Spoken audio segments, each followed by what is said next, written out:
Rekhta foundation کی جانب سے عروضی اسباق کے سلسلے کو آگے قائم رکھتے ہوئے آج میں پھر بھٹناگر شاداب آپ کی خدمت میں حاضر ہوں ایک نئی بحر لے کے، جس کا استخراج دائرہ مشتبہ سے ہوتا ہے، اور بحر کا نام ہے بحر منصرے۔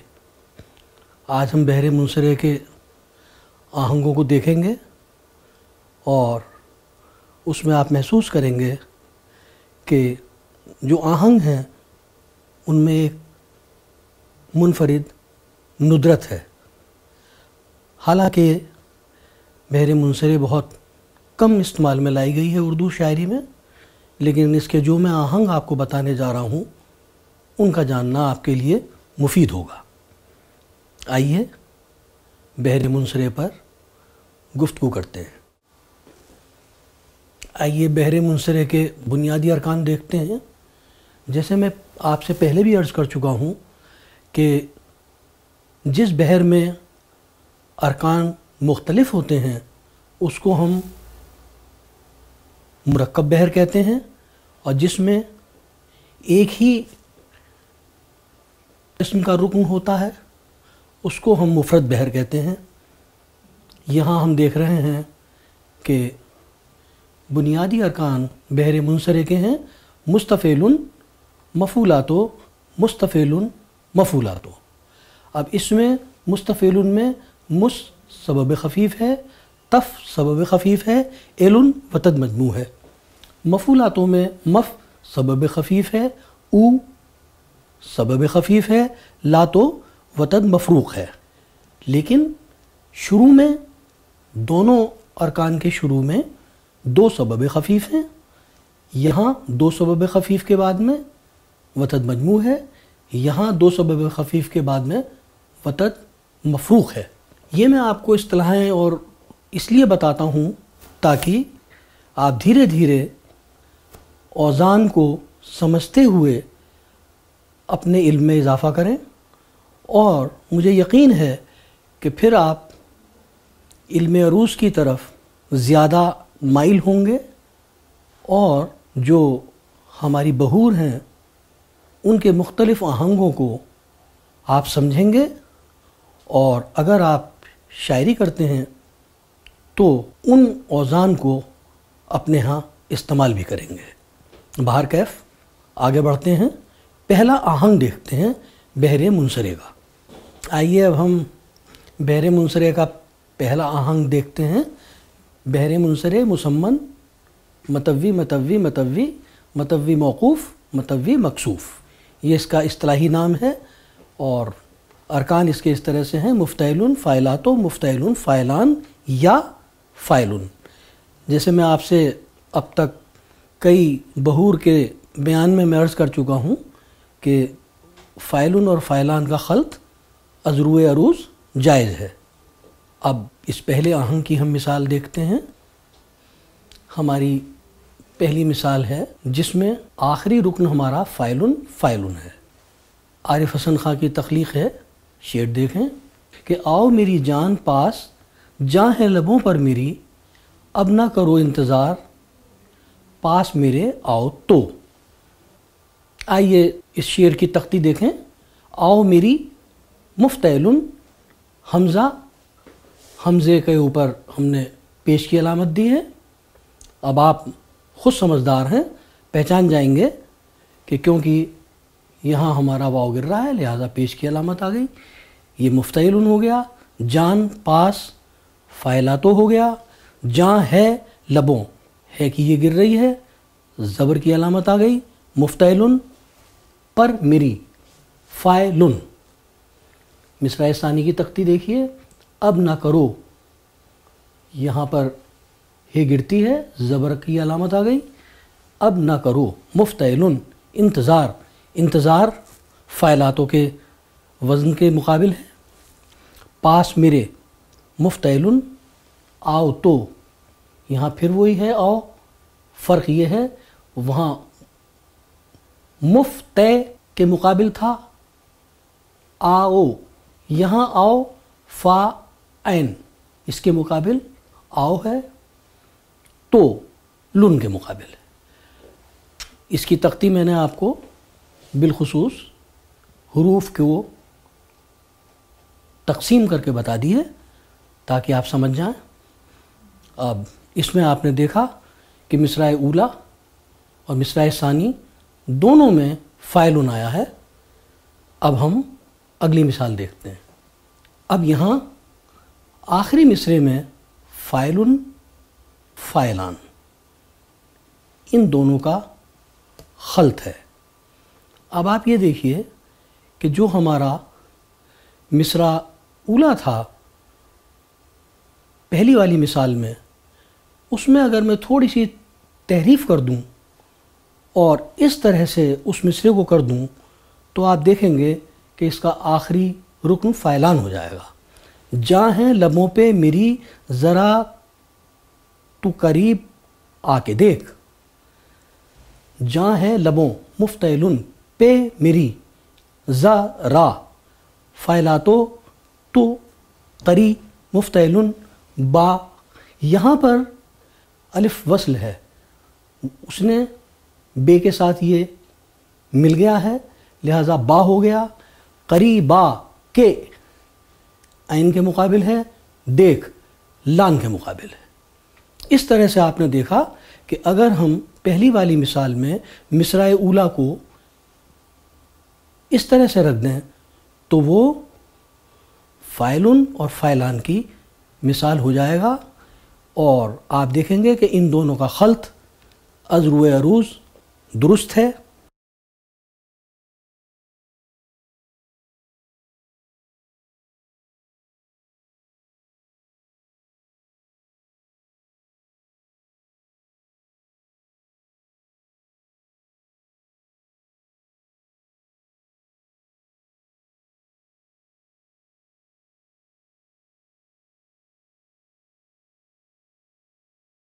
یہاں جو میں آپ کو غالب کا یہ مطلب مثال کے طور پہ پیش کر رہا ہوں، اس میں مصرع اولا اور مصرع ثانی میں آخری رکن ہمارا فا ہے دونوں میں۔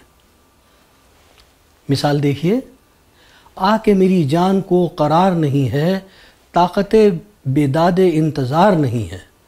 اب اس میں آپ دیکھیے کہ غالب نے صرف اس آہنگ میں اور اس بحر میں ایک ہی غزل کہی ہے، لیکن یہ جو غزل ہے یہ بہت ہی مقبول ہے اور یقین ہے کہ آپ سب نے بھی سنی ہوگی۔ اب اس کی تختی دیکھتے ہیں۔ آ کے میری مفتعلن، جان کو، قرار کو دیکھیے ہم نے دو حصوں میں تقسیم کر لیا، دوسرے رکن میں قاف زبر کے ساتھ رہ گیا، جو فاعلاتو جان کو قا فاعلاتوں کے وزن پہ آ گیا، رار نہیں مفتعلن ہے فا کے وزن پہ آ گیا، طاقت بے مفتعلن داد انتے فاعلاتو زار نہیں مفتعلن ہے فا۔ اب اس طریقے سے آپ نے یہ دیکھا کہ اس مثال میں ہم نے جو آخری رکن ہے اور وہ مضاعف ہے وہ فا۔ اب اگلی مثال دیکھتے ہیں۔ دوسری مثال میں عارف حسن خان کا یہ شعر میں پیش کرتا ہوں۔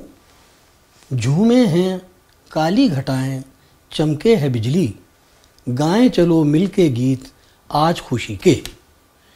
اس کی تختی دیکھیے، جھومے یہ گری، زیر کی علامت آ گئی، نون غنہ شامل نہیں ہوا، آپ جانتے ہیں لیکن ایک دفعہ میں پھر بتا دیتا ہوں، ہیں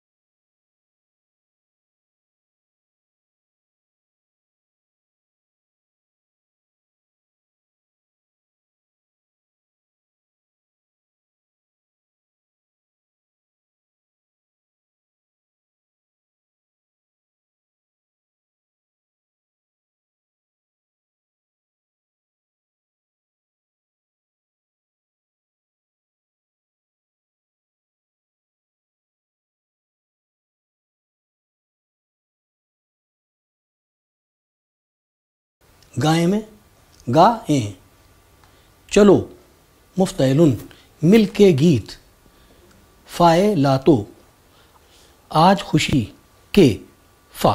اب آپ نے دیکھا اس میں بھی جو مصرع اولا اور مصرع ثانی ہے اس میں آخری رکن جو مضاعف ہے وہ فا ہے۔ میں آپ کو پھر ایک دفعہ یاد دلا دوں کہ جب سالم رکن ہوتا ہے تو اس کو سالم رکن کہا جاتا ہے، لیکن جب اس میں کمی بیشی ہو جاتی ہے تو اس کو ہم مضاعف کہتے ہیں۔ مضاعف جو ہوتا ہے اس کے اندر سالم رکن وہ نہیں رہتا، بلکہ اس کی شکل میں تبدیلی آ جاتی ہے۔ آگے بڑھتے ہیں۔ اب یہ جو ہماری اب تک کی مثالیں دیکھیں اس میں دیکھا کہ آخری رکن ہمارا فے تھا، یہاں میں آپ کو فا فے الف عین اور فے ان دونوں کا جو خلط ہے وہ عروض کے قواعد کے عین مطابق ہے، اور اسی کی میں آپ کو مثال پیش کر رہا ہوں جس میں چوتھا آخری رکن مصرع اولا کا عروض کہلاتا ہے، مصرع ثانی کا ضرب کہلاتا ہے۔ عروض فے الف عین ہے اور ضرب میں فے عین، یعنی آخری چوتھا رکن جو ہے وہ مصرع اولا میں فے الف عین ہے اور ثانی میں فے عین ہے۔ یہاں ان دونوں کا خلط آپ سمجھیے، اس کے باوجود ہمارا آہنگ جو ہے وہ برقرار رہتا ہے، وہ متاثر نہیں ہوتا۔ مثال دیکھیں، پینے سے ڈرتا نہیں ہے وہ ہے جواں مرد، پوچھتے پھرتے ہیں سب وہ رند کہاں ہے۔ اب اس کی تختی دیکھیں، پینے یہ گری زیر کی علامت آ گئی، سے میں یہ گری پھر زیر کی علامت آ گئی۔ پینے سے ڈر، ڈرتا کو دو حصوں میں تقسیم کیا، ڈر تا، مفتعلن تا نہیں ہے، فائلہ تو وہ ہے جواں، مفتعلن مرد، مرد میں مر فا کے وزن پہ ہے، دال عین کے وزن پہ ہے۔ مر فا کے مقابل ہوا، دال عین کے مقابل ہوا۔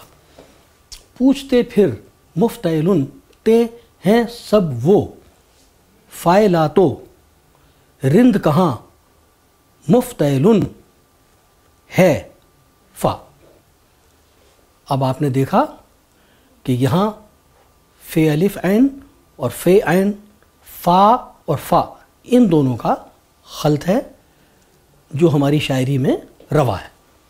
اس طرح آج آپ نے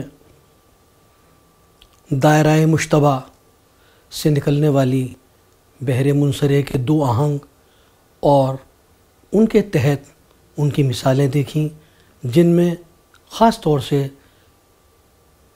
مسمن آہنگ میں مصرع اولا اور مصرع ثانی دونوں کے جو چوتھے رکن ہیں ان میں آپ نے خلط دیکھا مختلف مضاعف کا، اور یقین ہے کہ آپ کو یہ آہنگ پسند آئے ہوں گے اور آپ کی مشق جاری رہے گی۔ اب اگلی بحر لے کر میں آئندہ سبق کے ساتھ حاضر ہوں گا، لیکن آپ سے میری پھر آج گزارش ہے کہ اگر مجھ سے کہیں کوئی غلطی ہوئی ہے تو آپ اس کو مجھے بتائیں تاکہ آپ کے شکریہ کے ساتھ میں اس کی تصحیح کر سکوں۔ اب اجازت دیں، آداب۔